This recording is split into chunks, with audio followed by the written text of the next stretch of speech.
নমস্কার সবাইকে স্বাগত জানাচ্ছি এখনকার অনুষ্ঠান এনবিপি ইউনানি আয়ুর্বেদা রিসার্চ সেন্টার এবং অবশ্যই সুস্থতার অনুষ্ঠান বলা ভালো তার কারণ এই সময়টা হচ্ছে সুস্থতার সময়। এই সময়টা হচ্ছে আয়ুর্বেদ চিকিৎসার হাত ধরে এনবিপির হাত ধরে জটিল রোগ জটিল সমস্যা থেকে নিজেকে বার করে আনার সময়। এনবিপি আয়ুর্বেদা অবশ্যই এনবিপি ইউনানি আয়ুর্বেদা রিসার্চ সেন্টার আজকে প্রমাণ করেছে যে একটা মানুষ দীর্ঘকালীন রোগ থেকে যখন আক্রান্ত এবং জর্জরিত এবং নির্দিষ্ট কিছু প্যাথির ওষুধের ওপর নির্ভরশীল এবং আজীবন সেই ওষুধ চলছে, সুস্থতার জায়গা তার একটা বড় প্রশ্নচিহ্ন, সেখানে উত্তরস্বরূপ NBP Unani Ayurveda research centre. অবশ্যই বিভিন্ন স্বনামধন্য চিকিৎসকরা পৌঁছে যান আপনাদের কাছাকাছি, আপনাদের একেবারেই দোরগোড়ায় বলতে পারি, সেখানে আপনারাও পৌঁছান তাদের কাছে এবং সুস্থতার রাস্তা খুঁজে পান এনবিপি ইউনানি আয়ুর্বেদা রিসার্চ সেন্টারে হাত ধরে। আর বিষয়বস্তুর নির্বাচন আমরা করে প্রত্যেকটা অনুষ্ঠানেই এগোই, কিন্তু ফোন কলস নিয়ে আমরা সব বিষয়ের ওপরেই। তো আজকে যে বিষয়বস্তু তা হচ্ছে কমপ্লেক্স রিজিওনাল পেইন সিনড্রোম অর্থাৎ সিআরপিএস। কী এই রোগ, কেন হয় এবং এই রোগের সূত্রপাত, উৎস এবং সেখান থেকে লক্ষণ এবং সেখান থেকে এনবিপির আয়ুর্বেদার হাত ধরে বেরিয়ে আসার রাস্তাকে আমরা জানবো। আমাদের সঙ্গে রয়েছেন অবশ্যই ডক্টর নীলাঞ্জনা ভট্টাচার্য। অনেক অনেক স্বাগত এবং বিজয় শুভেচ্ছা। শুভ বিজয়া, নমস্কার। দেখুন, এই যে সমস্যাটি আপনার সিআরপিএস সমস্যাটি খুব যে কমন একদমই নয়, আনকমনই বলা যেতে পারে। 90%-এর ক্ষেত্রে যাদের এই সমস্যা রয়েছে তারা হয়তো এই সমস্যাটি সম্পর্কে হয়তো অবগত নয় বা সেরকমভাবে যেহেতু প্রবলেম করে না তার জন্য সেটাকে নিয়ে খুব একটা বেশি চিন্তাভাবনা করে না। বেসিক্যালি এই সমস্যাটি আমাদের হাতে আর পায়ে এই দুটো জায়গায় আমাদের দেখা দিয়ে থাকে। আমাদের যে নার্ভগুলো রয়েছে একদম ইন্টারনাল কিছু আমাদের শিরা, উপশিরা, ধমনী যেগুলো রয়েছে তার মধ্যে ক্যাপিলারিজ রয়েছে, কিছু খুব ছোটো ছোটো সূক্ষ্ম সূক্ষ্ম নার্ভ রয়েছে। যদি কোনো রকম ইনজুরি বা সার্জারি বা আপনার কোনো স্ট্রোক, হার্ট অ্যাটাক এর থেকে যদি আপনার কোনো ধরনের এই জায়গার মধ্যে কোনো আপনার ব্লাড সার্কুলেশন আটকে যায়, বন্ধ হয়ে যায়, আপনার সেটা হাতে হতে পারে বা আপনার পায়ের দিকে হতে পারে, সেখানে আপনার ওই জায়গাটা দেখবেন আস্তে আস্তে আপনার হোয়াইট সাদা হয়ে যাচ্ছে, তারপর সেই জায়গাটা রেডিশ একটা কালার হবে, তারপর আপনার জায়গাটা ব্লু কালার হবে আপনার স্কিনের ওপরে, আর স্কিনটা একটু আপনার হালকা একটু চকচকে একটু গ্লসি মতো মনে হবে আপনার, কিন্তু সেই জায়গাটা আপনার রক্ত সঞ্চালন হচ্ছে না, তার জন্য আপনার যে সেলগুলো ড্যামেজ হচ্ছে, আপনার যে কোষগুলো নষ্ট হয়ে যাচ্ছে। আর ওই পার্টিকুলার জায়গা হয়তো গোটা হাত জুড়ে নয়, হাতের কিছুটা জায়গায় আপনার এই সমস্যাটা হচ্ছে, সেখানে আপনার একটা তীব্র ব্যথা, মানে খোঁচা লাগার মতো ব্যথা, জ্বালা করা, এই সমস্যাগুলো কিন্তু আপনি হয়তো দেখতে পাবেন। খুব বেশি যেটা দেখা যায় আফটার একটা স্ট্রোক বা একটা হার্ট অ্যাটাকের পরে এই সমস্যাগুলো খুব বেশি পরিমাণে আমরা দেখে থাকি। যেটা বললাম যে খুব যে এটা কমন ডিজিজ একদমই নয়, রেয়ার, কিন্তু আপনার যদি এই সমস্যাটা হয় তাহলে আপনি কি করবেন বা কি করে আপনি বুঝবেন, কারণ এটা কিন্তু কিছুটা এই যে স্কিনের কন্ডিশনটা আমি যেটা বললাম যে একটু গ্লসি হবে, চকচকে হবে বা হোয়াইট, তারপর রেড, তারপর ব্লু এরকম হবে। অনেক স্কিন ডিজিজও রয়েছে যেই জায়গাতে আপনার স্কিনটা এরকম চেঞ্জেস দেখা যায়, স্কিনের কালার চেঞ্জ হচ্ছে বা গ্লসি হয়ে থাকছে, বা আপনার স্কিনের মধ্যে ইরাপশন মতো মনে হচ্ছে, ভেতরে মনে হবে জল জল মতো কিছু রয়েছে, স্কিনটা কেটে দিলে বা ফাটিয়ে দিলে আপনার জল মতো বেরোবে। তো সেটা আপনার স্কিন ডিজিজ থেকে হচ্ছে না, নার্ভ আপনার নষ্ট হচ্ছে তার জন্য হচ্ছে, সেটা কিন্তু আপনার আইডেন্টিফাই করা বা সেটাকে ডিটেক্ট করা খুবই কিন্তু প্রয়োজন। যেহেতু এটা সবচেয়ে বেশি আমরা হাতে বা পায়েই দেখে থাকি আমাদের আপার লিম্স আর লোয়ার লিম্সের মধ্যে, তো সেখানে কিন্তু আপনার যে কোনো আপনার এরিয়া বিশেষে কিন্তু এই সমস্যাটি আসতে পারে, সেখানে আপনার প্রচণ্ড একটা ব্যথা থাকতে পারে। এবার আপনি যদি ব্যথার ওষুধ খাচ্ছেন তার জন্য সেখান থেকে আপনার স্কিন বা আপনার নার্ভ আপনার ড্যামেজ হবে, নষ্ট হবে। আপনি যদি স্কিনের জন্য শুধুমাত্র মেডিসিন খান আপনার ব্যথা কমবে না, নার্ভের জন্য আপনি যদি মেডিসিন খাচ্ছেন আপনার স্কিনের যে ইরাপশন যেটা হচ্ছে বা কালার চেঞ্জ সেটা আপনার ঠিক হবে না, আপনি হয়তো ব্যতিব্যস্ত হয়ে যাবেন কিভাবে কি হবে, কি করবেন বা কি না করবেন। তো তার জন্য যেটা প্রথমত করা দরকার, আগে আপনার সেটা ডিটেক্ট করতে হবে, ডিফারেন্সিয়েট করতে হবে যে এটা আপনার কোনো স্কিন ডিজিজ নাকি এটা আপনার সিআরপিএসের মতো সমস্যা। তো তার জন্য একটুখানি প্রথম থেকে যদি দেখছেন যে স্কিনে এরকম কোনো সমস্যা বা পার্টিকুলার ওই এরিয়াতে আপনার প্রচণ্ড ব্যথা হচ্ছে, জ্বালা হচ্ছে, একটু ডক্টরের সাথে কনসাল্ট করার কিন্তু প্রয়োজন রয়েছে। নর্মালি যেটা আমরা শুনছি যে স্কিনের কালারটা ওই জায়গায় পার্টিকুলারলি ওই জায়গাটায়, যেহেতু এটা বলাই হচ্ছে যে মানে কমপ্লেক্স রিজিওনাল, মানে একটা আঞ্চলিক জায়গাটা নির্দিষ্ট জায়গায় জিনিসটা হচ্ছে, সেইখানে কালার চেঞ্জ হচ্ছে এবং অনেক সময় আমরা ভাবি অন্য কোনো সমস্যা তৈরি হয়েছে, দ্যাট মিনস আমরা সেই ট্রিটমেন্টের ধারায় এগোনোর চেষ্টা করি। আমি আসবো একটা ফোন নিয়ে। হ্যালো, হ্যালো, হ্যাঁ নমস্কার, কে বলছেন? আমি হাওড়া উদয়বাড়ি থেকে দিবাকর বলছি। কে বলছেন? দিবাকর দাস। শুনতে পেলেন? হ্যাঁ, কি প্রশ্ন? বোনের একটা সোরাইটিস থেকে। সোরিয়াসিস রয়েছে কার এটা? বোনের। আপনার বোনের? আচ্ছা, তো সেটা কি সারা গায়ে না কোনো একটা পার্টিকুলার গোটা, হ্যাঁ, জায়গায়? গোটা গায়ে। গোটা গায়ে। মাথায়ও রয়েছে কি? হ্যাঁ হ্যাঁ। কতদিনের সমস্যা এটা ওনার? অনেক হয়ে গেল, প্রায় ছোটবেলা থেকে, অনেক ছোটবেলা থেকে নিয়ে যাচ্ছে। মানে কত বছর? মোটামুটি ছোটবেলা থেকে মানে কত বছর? বছর তখন 5 বছর বেলা থেকে এখন তোমার 17-16 বছর। আচ্ছা আচ্ছা, তো তার জন্য কোনো চিকিৎসা নিশ্চয়ই আপনারা করিয়েছেন? আয়ুর্বেদিকও করেছি, হোমিওপ্যাথি করেছি, অ্যালোপ্যাথি করেছি, সবই করেছি। আচ্ছা, তো এখনো তাহলে আপনার বোনের সমস্যার সমাধানটা হয়নি, তাই তো? না না। আচ্ছা বেশ, দেখুন প্রথমত আমি আপনাকে বলবো যে আপনার বোনের, আপনি বললেন এতদিন ধরে একটা সোরিয়াসিসের মতো একটা রোগের সমস্যা রয়েছে। সোরিয়াসিস অনেক দিন ধরে যদি আপনার থাকে বা ট্রিটমেন্ট যদি সঠিকভাবে না হয়, সেখান থেকে কিন্তু আপনার সোরিয়াটিক আর্থ্রাইটিস চলে আসতে পারে। স্কিনের সমস্যা থেকে ওনার গা হাত পা ব্যথা, স্মল জয়েন্টসগুলোর মধ্যে ব্যথা, সেটাও কিন্তু শুরু হতে পারে। তো যেহেতু ট্রিটমেন্টে আপনি সেরকমভাবে আপনি কোনো সাড়া পাননি বা আপনি সুস্থ হতে পারেননি, তো একটু আমি বলবো যে ট্রিটমেন্টটা হয়তো সঠিকভাবে আপনার হয়নি। তো একটুখানি আপনি হাওড়ায় থাকেন, হাওড়ায় আমাদের অনেকগুলো চেম্বার রয়েছে। হেল্পলাইন নাম্বারে ফোন করে একটু যোগাযোগ করে জেনে নিন কোন চেম্বারটা আপনার বাড়ির কাছাকাছি, কখন কোথায় কবে এলে ডক্টরকে দেখাতে পারবেন। বোনকে অবশ্যই সাথে করে নিয়ে আসবেন, আর যা এতদিন ট্রিটমেন্ট হয়েছে তার প্রেসক্রিপশন রিপোর্টস সেগুলোও নিয়ে আসবেন। আপাতত যেটা বলবো আপনার বোনের জন্য, খাওয়া দাওয়ার মধ্যে চিংড়ি মাছ, ডিম, বেগুন, দুধ, এই 4টে জিনিস ইন জেনারেলভাবে আপাতত বন্ধ থাকবে খাওয়া।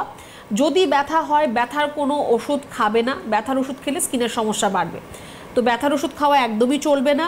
আর যে কোনো মার্কেটাইজড সাবান ব্যবহার করার থেকে ভালো হবে কোনো মেডিকেটেড সোপ, কোনো মেডিকেটেড সাবান ব্যবহার করুক, তাহলে স্কিনের সমস্যাগুলো বাড়াবাড়ি হবে না। ফেলে রাখবেন না, একদম খুবই কম বয়স আপনার বোনের, একটু চেষ্টা করুন যোগাযোগ করার। আর যেরকমভাবে আমরা বলবো, একটু অনেক দিনের রোগ, একটু সময় দিতে হবে। যেরকম আমরা বলবো কি খাবে বা কি খাবে না, কীভাবে থাকবে, একটু যদি ফলো করতে পারেন একদমও ঠিক হয়ে যাবে। হাওড়াতে শিবপুর, বালটিকুড়ি বাজার, বেলুর, এই 3টি জায়গায় চেম্বার রয়েছে এনবিপি, আপনারা জানেন। এবং অবশ্যই ফোন নাম্বার, যেটা একদম অ্যাপয়েন্টমেন্ট ফোন নাম্বারের কথা বললেন ডক্টর ভট্টাচার্য, দ্যাট ইজ 9830235527, 9830235537, এই দুটি ফোন নাম্বারস রয়েছে, appointment numbers. Previous reports and prescriptions নিয়ে, যেহেতু আপনি 11-12 বছরের প্রবলেম বললেন, ডেফিনেটলি আপনি ট্রিটমেন্ট করিয়েছেন, সমস্ত রিপোর্টস নিয়ে আপনি কমিউনিকেট করতে পারেন। যেটা বলছিলাম একটু আগেই ডক্টর ভট্টাচার্য, এই যে আমরা অন্য ধারা ট্রিটমেন্টে চলে যাই, এর তো একটা পদ্ধতিগত দিক রয়েছে, অর্থাৎ মানে একটা ট্রিটমেন্ট প্রসিডিওর রয়েছে। ফার্স্ট যখন ডায়াগনোসিস করা হচ্ছে, আয়ুর্বেদের ক্ষেত্রে বলছি, স্টেপ বাই স্টেপ এগোচ্ছে কী করে ট্রিটমেন্টটা করার ক্ষেত্রে? প্রথমত তো এই কেসটা যেহেতু আমি রেয়ার বললাম, একদম ইনিশিয়াল থেকে তার ট্রিটমেন্ট করার প্রয়োজন, নয়তো আপনার ধরুন হাতে, আমি বললাম যে হাতে আর পায়েই হবে, কিন্তু স্পেসিফিক একটা ছোট্ট জায়গা নিয়ে শুরু হলো, আস্তে আস্তে সেটা কিন্তু আপনার স্প্রেড করতে থাকবে বা ব্যথা বাড়তে থাকবে। তো একদম প্রথম থেকে যদি আপনার ট্রিটমেন্টটা হয়, তো সেখানে কিন্তু আপনার এই সমস্যাটার সমাধান খুব তাড়াতাড়ি হবে। স্টেপ ওয়াইজ যেরকম আগে আপনার ট্রিটমেন্ট যেখানে শুরু হবে, আগে আপনার সেটা ডায়াগনোসিস ঠিকভাবে হতে হবে। আমরা প্রত্যেক দিন প্রচুর পেশেন্ট দেখি, আর একটা হিউজ পরিমাণ পেশেন্টকে আমরা যখন জিজ্ঞেস করি যে আপনার রোগটা কি, আপনি তো এতদিন চিকিৎসা করলেন, কারোর কোনো আইডিয়াই থাকে না। হ্যাঁ আমি রিপোর্ট করিয়েছি, না আমাকে ডাক্তারবাবু রিপোর্ট কিছু বলেনি, আমি জানি না, এই আমার সমস্যা হচ্ছে। তো রোগ আপনাকে জানতে হবে। হয়তো খুব কঠিন রোগের নাম আপনার মনে নেই বা মেডিকেল টার্ম আপনি বুঝতে পারবেন না, কিন্তু কেন, কোথা থেকে আপনার সমস্যাটা হয়েছে, কি রোগ হয়েছে, সেটা যদি আপনি জানতে পারেন, তাহলে আপনি নিজেকে নিয়ে আরও বেশি সচেতন থাকবেন, আরও বেশি কনসিয়াসলি আপনি মেডিসিনগুলো আপনি ইনটেক করবেন, বা আমরা যেরকম রেস্ট্রিকশনে আপনাকে বলবো সেটা আপনি ফলো করবেন। তো আগে তো আপনার ডায়াগনোসিস হবে, ডিটারমিনেশন হবে যে আপনার রোগটা কি, এটা কি স্কিনের সমস্যা না নার্ভের, না আপনার কেন কি হচ্ছে, তারপর সেই অনুযায়ী আপনার মেডিকেশন শুরু হবে। আগে আমরা চেষ্টা করব ওরাল মেডিকেশনের মাধ্যমে আপনার এই সমস্যার সমাধান করা। যদি ওরাল মেডিকেশনের মাধ্যমে যদি সম্ভব না হয়, তখন আমরা সাজেস্ট করব আপনাকে পঞ্চকর্মা থেরাপি, যেটাকে আমরা বডি ডিটক্সিফিকেশনও বলে থাকি।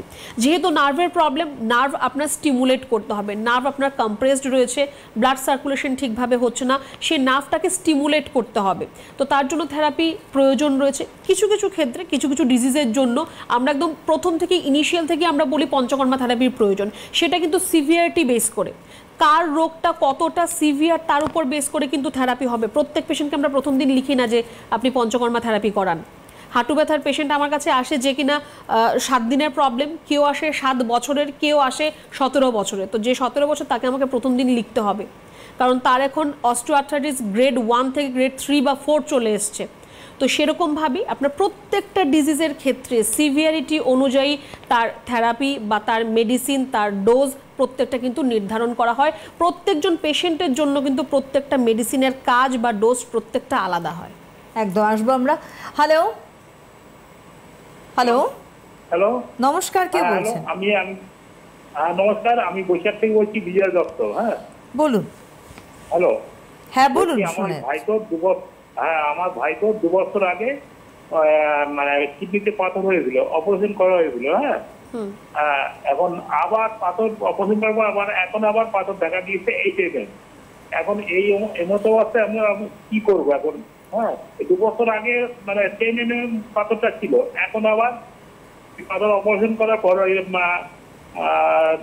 মাইক্রো লেজার সার্জারি করা হয়েছিল, কিন্তু তারপরে আবার এখন দেখা দিয়েছে, এখন আবার 8 mm মানে আলট্রাসাউন্ডে দেখা গেল 8 mm। মাঝে ব্যথা হয়েছিল, হসপিটালে নিয়ে গেলাম, এখন বললো 8 mm পাথর হয়েছে। এবং অবস্থায় আমরা কি করবো? আচ্ছা, কোন কিডনিতে স্টোনটা আছে? দুটোতেই না কোনো একটায়? কোন দিকের কিডনিতে স্টোন আছে ওনার?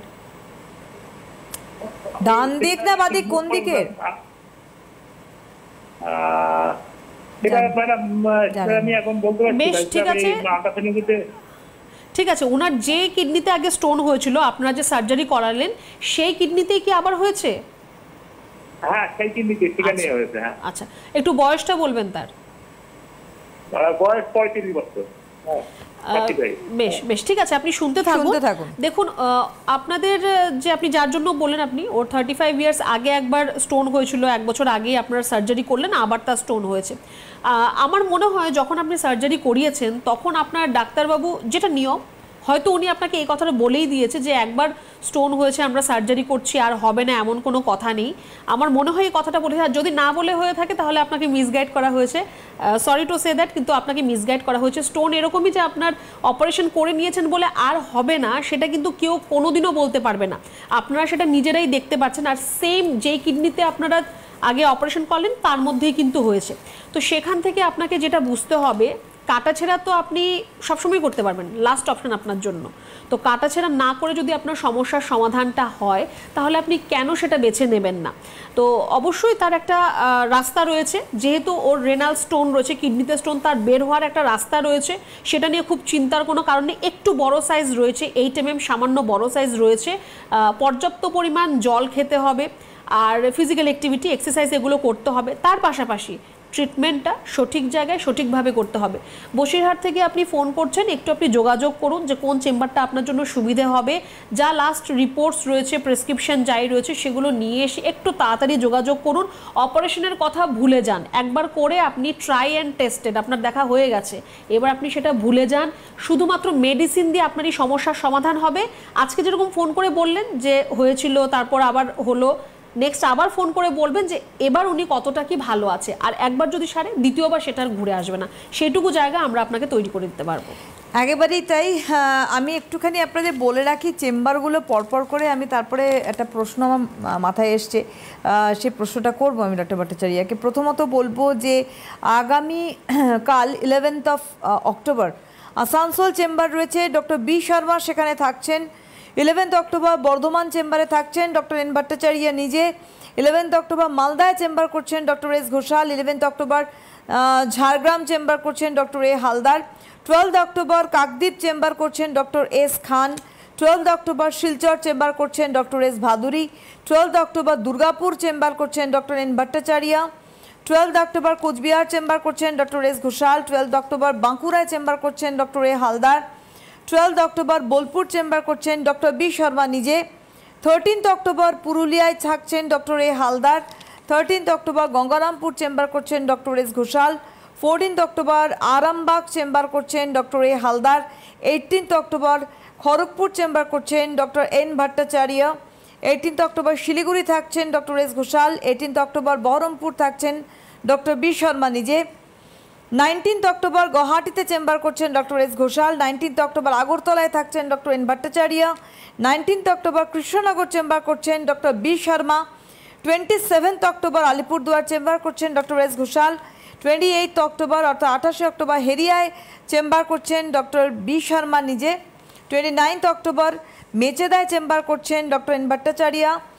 2nd নভেম্বর জামশেদপুর চেম্বার রয়েছে, থাকছেন ডক্টর এন ভট্টাচার্য সেখানে। 11th নভেম্বর দিল্লিতে চেম্বার করছেন doctor A Haldar. 17th November Dibrugarh chamber করছেন ডক্টর এস ঘোষাল। 30th তার আগে বলে দিই অক্টোবর মাসে আরও কয়েকটা রয়েছে, মাঝখানে নভেম্বর কয়েকটা বলে দিলাম। 30th অক্টোবর 30শে অক্টোবর বনগাঁতে থাকছেন ডক্টর এন ভট্টাচার্য নিজে। 24th অক্টোবর ক্যানিংয়ে চেম্বার করছেন ডক্টর আর দে। 24th অক্টোবর রায়গঞ্জে থাকছেন doctor S Ghoshal. 17th November আরেকটা নভেম্বর বলে দিচ্ছি, 17th নভেম্বর হলদিয়া চেম্বার করছেন ডক্টর বি শর্মা নিজে।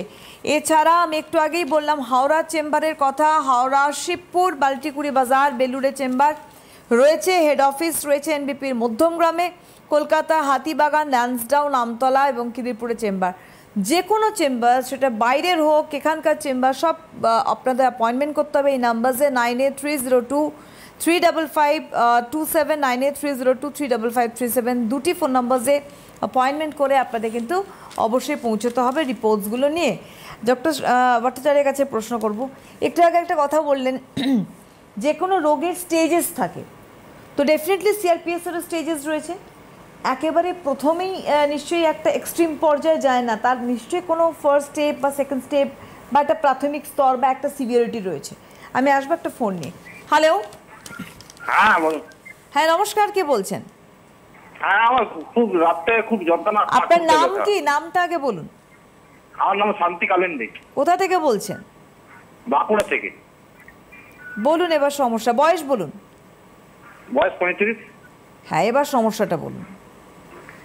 মানে খুব রাতে যন্ত্রণা হয়, হাঁটু ব্যথা হয়, রাতে ঘুমোতে পারি না। আচ্ছা, এটা কতদিন ধরে এই সমস্যাটা আপনার? হয়ে গেল প্রায় 1.5 বছর মতো হয়ে গেল। তো কোনো পরীক্ষা কিছু করিয়েছেন কি আপনি? না, পরীক্ষা কিছু করিনি। আচ্ছা, দেখুন তার জন্য তো অবশ্যই পরীক্ষা করার প্রয়োজন ছিল। যাই হোক, আপনার যেহেতু করা হয়নি, আপাতত আপনার যেটা করার আছে সেটা হচ্ছে আপনি একটুখানি গরম জলে চান করুন। আপনি একটু গায়ে রোদ লাগাবেন, সেটা সকালবেলা 9টা-10টার সময় যে রোদটা থাকে গায়ে একটু রোদ লাগান, একটু গরম জলে চান করুন। আর বাঁকুড়ায় আমাদের এই রবিবারই বাঁকুড়ায় চেম্বার রয়েছে, একটুখানি আপনি হেল্পলাইন নাম্বারে যোগাযোগ করুন। আর আপনার যা যা সমস্যা আপনি আমাদেরকে বলবেন, আমরা তখন আপনার কি কি রিপোর্টস করতে হবে সেটা আমরা আপনাকে বলে দেবো, বা কিভাবে থাকলে আপনি ভালো থাকবেন সেটাও আমরা আপনাকে অবশ্যই গাইড করব। আপনার এখন মাত্র 35 বছর বয়স, তো আশা করছি আপনার খুব বড়সড় কোনো সমস্যা এখন অবধি দেখা দেয়নি। যাতে দেখা না দেয় তার জন্য ট্রিটমেন্টটা একটু সঠিক সময়ে শুরু করুন, ফেলে রাখবেন না। আপনার এখন থেকে সমস্যাটা শুরু হয়েছে, সঠিকভাবে আপনি চিকিৎসা করবেন, সেটা আপনার সেরে যাবে। আপনি যদি ফেলে রেখে দেন 1-1.5 বছর আপনার সমস্যা, আপনি যদি আরও ফেলে রেখে দেন, তারপর যদি 5 বছর পরে গিয়ে চিকিৎসা করতে যান, তখন কিন্তু আপনি একটা রোগের পাশাপাশি আরও 5টা রোগকে নিয়ে আসবেন, তখন আরও বাড়াবাড়ি হয়ে যাবে। সিভিয়ারিটি, যেটা নিয়ে আমরা কথা বলছিলাম, যে প্রত্যেকটা একটা ধাপ থাকে, একটা স্টেজ থাকে। একদম ইনিশিয়াল থেকে আপনার যদি একটু নিজেকে নিয়ে সচেতন থাকেন, একটু যদি আপনি ট্রিটমেন্টটা ঠিকভাবে করান, পরবর্তী সময়ে আপনাকে কিন্তু কষ্ট পেতে হবে না। একদমই। এবং 12ই অক্টোবর আগামী রবিবার 12 অক্টোবর ডক্টর এ হালদার থাকছেন। ডেফিনেটলি আপনি আপনার সমস্ত রিপোর্টস নিয়ে যোগাযোগ করতে পারেন। হ্যালো, হ্যালো, নমস্কার, কে বলছেন? আমি কুচবিহার থেকে তপন কে বলছি। বয়স? বয়স 60। বলুন। আমার সমস্যা হচ্ছে আমার কিডনিতে সিস্ট আছে। এই বিষয়ে আয়ুর্বেদিকের চিকিৎসা। দুটো কিডনিতেই কি আপনার সিস্ট রয়েছে? হ্যাঁ, দুটো কিডনি আছে। আচ্ছা, এটা কতদিন ধরে আছে আপনার? আমি তো আল্ট্রাসোনোগ্রাফি করেছিলাম বছর 3 আগে। আচ্ছা, তো তার চিকিৎসা তো আপনি করিয়েছেন নিশ্চয়ই? না, এই ব্যাপারে কোনো চিকিৎসা করাই নি। ডাক্তাররা বলেছে এটা কোনো চিকিৎসা হয় না এরকম। বেশ, দেখুন চিকিৎসা হয় না এটা কোনো কথা নেই, প্রত্যেকটা যখন আপনার, এটা তো আপনার শরীরের মধ্যে ইনবিল্ট নয়, সিস্টটা আপনার শরীরের মধ্যে একটা ফরেন বডি, আলাদাভাবে সেটা উৎপন্ন হয়েছে। একটা সিস্ট মানে কি, একটা আপনার ছোট মাংসপিণ্ডের মতো, আপনার কিডনির চারপাশের দেয়ালের দিকে ছোট ছোট মাংসপিণ্ডের মতো রয়েছে। সেটা আপনার সিম্পল সিস্ট হতে পারে, আপনার সেটা ক্রিস্টাল হতে পারে, সেটা আপনার কর্টিক্যাল সিস্ট, যেটাই হোক, আপনার সেটা মাংসপিণ্ড কিছু কিছু আপনার জমা হয়ে আছে। তার চিকিৎসা কেন হবে না, সেটা কোনো কথা নয়, চিকিৎসা রয়েছে, অবশ্যই চিকিৎসা রয়েছে। তো আপনাকেও বলবো যে আপনি ভালো সময় তাহলে ফোন করেছেন। কোচবিহারও আমাদের রবিবার দিন ডেট রয়েছে, একটু যোগাযোগ করুন, রিপোর্টসটা অবশ্যই সাথে করে নিয়ে আসবেন, চিকিৎসা ডেফিনেটলি রয়েছে। আপনাকেও বলবো, আপনি ফোনে এখন যেটা বললেন যে আপনার ডাক্তারবাবুরা বলেছে তার কোনো চিকিৎসা নেই, তাহলে কি এরকমভাবেই সেটা পড়ে থাকবে? আপনি এটা নিয়েই থাকবেন? তারপর তো আপনার এটা সিস্টের থেকে আপনার টিউমার হবে, ফাইব্রয়েড হবে, তখন বাড়াবাড়ি হয়ে যাবে। তারপর কি করবেন? তারপর একটাই কথা আসবে, কেটে বাদ দিয়ে দিন। একটা টিউমার হলো, কেটে বাদ দিয়ে দিন, that is not the solution. ছোট থাকতেই তার ট্রিটমেন্ট হতে পারে। তো সেটাই আপনি এখন আপনার রিপোর্ট নিয়ে যাবেন, আমরা 3 মাস আপনাকে মেডিকেশনের পর আমরা আবার আপনাকে রিপোর্ট করাবো, তখন আপনি দেখবেন আপনার সিস্ট কোন জায়গায় রয়েছে। তারপর আপনি ফোন করে বলবেন যে তার ট্রিটমেন্ট রয়েছে কি নেই, বা ঠিক হতে পারে কি না, বা আয়ুর্বেদ কি বলছে, যেটা আপনার প্রশ্ন ছিল। একদম।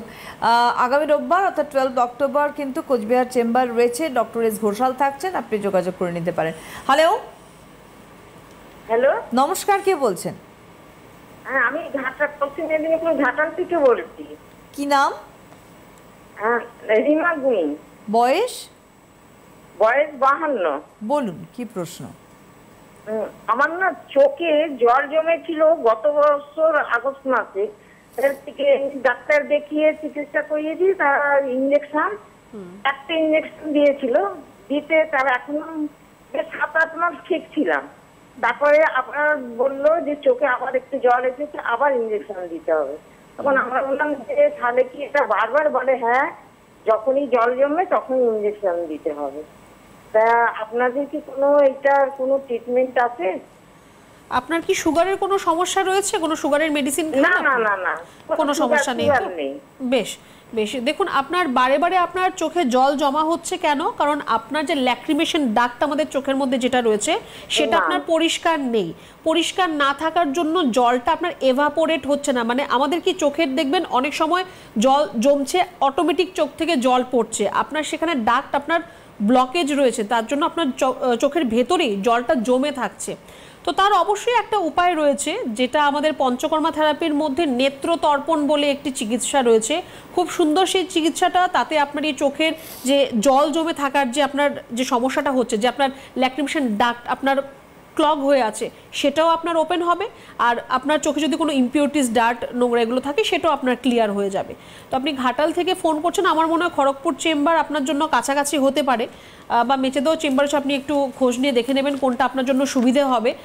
একটু চেম্বারে এসে দেখা করবেন, আমি থাকবো চেম্বারে। আপনার কি সমস্যা হচ্ছে বা কি করলে আপনি ভালো থাকবেন সবটাই আমরা আপনাকে গাইড করব।